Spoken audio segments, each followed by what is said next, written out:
ژمارەیان لە سوپای 102 وڵاتی جیهان زیاترە. نیوەی کۆی موچەخۆرانی هەرێم پێک دەهێنن. هەژمونی حەزب با تەواوی زاڵ بووە بەسەریاندا. 13 ساڵە هەوڵی یەکخستنەوەیان دەدرێت، تەنانەت هاوپەیمانانی ژنەیان توانیوە یەکیان بخەن. هێزە چەکدارەکانی هەرێمی کوردستان ژمارەیان چەندە و چ کاریگەریەکیان لەسەر دۆخی هەرێمی کوردستان هەیە؟ بەپێی ئامارەکانی حکوومەتی هەرێمی کوردستان لە کۆی 751,000 فەرمانبەری شارستانی سەربازی 417,000یان فەرمانبەری سەربازین. ئەوەش دەکاتە لە 56% کۆی فەرمانبەرانی هەرێمی کوردستان.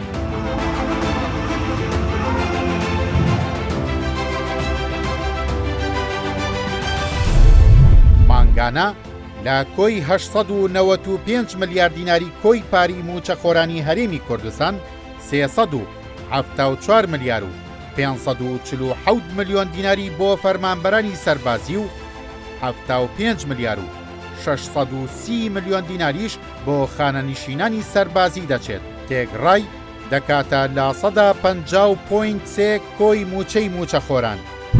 ژمارەی هێزە چەکدارەکانی هەرێم ژمارەی پێوانەیان شکاندووە. تەنها لە وەزارەتی پێشمەرگە 237,000 کەس ناویان لە سیستەمی بایۆمەتری تۆمار کردووە. خانەنشینی سەربازی دەرگای گەورەی گەندەڵی. سێکتەری سەربازی بەوە ناو دەبرێت کە زۆرترین گەندەڵی لەخۆ گرتووە. تەنها لە وەزارەتی پێشمەرگە 10,000 کەس پلەی عەمید تا فەریقی هەیە.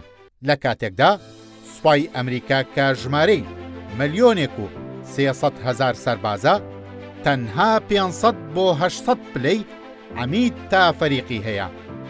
ئەوە جگەل لە بوونی موچەی بندیوار و دوو موچە و موچەی پلە باڵا کە زۆرترین مشتومڕی پەرلەمان و لایەنە سیاسیەکانی بەدوای خۆی داهێناوە. پەرلەمانتاران و وەزیرەکانی حکوومەتی هەرێمیش نایشارنەوە کە زۆرترین گەندەڵی لە ناو هێزی پێشمەرگە و ناوخۆدا هەیە. بەپێی توێژینەوەی چی ناوخۆیی ژمارەی هێزە چەکدارەکانی هەرێم زیاترە لە ژمارەی سوپای 102 وڵاتی جیهانی. بەراورد با وڵاتانی عەرەبی ژمارەی هێزی چەکداری هەرێمی کوردستان جگە لە وڵاتی مسر، جەزائیر و سعودیا زیاترە لە زۆربەی وڵاتانی عەرەبی. ماوەی 13 ساڵە هەوڵی ڕێخستنەوەی هێزەکانی هەرێم دەدرێت.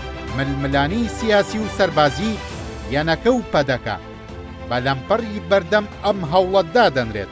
لەسەر ئاستی ئەمریکا و هاوپەیمانان لیژنا بۆ یەکخستنەوەی پێکێنراوە، بەڵام تا ئێستا ئەم هەوڵە سەری نەگرتووە.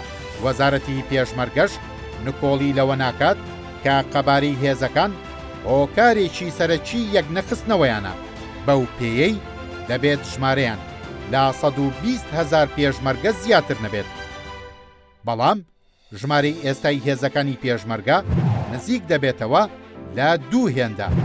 میتۆدی هێز کێشەکان یەکلای دەکاتەوە.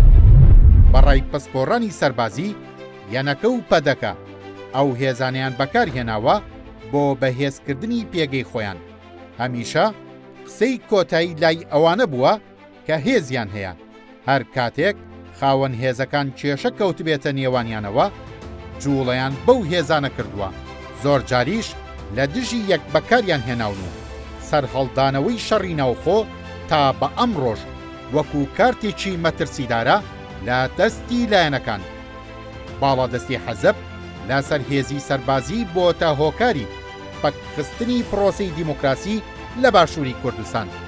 وای کردووە لە شەڕی ناوخۆ و سەرکوتکردنی خەڵک ئەم هێزانە پشکی شێریان هەبێت و لە بەرامبەر داگیرکەران و دوژمنانیش دەستەوەستان بن.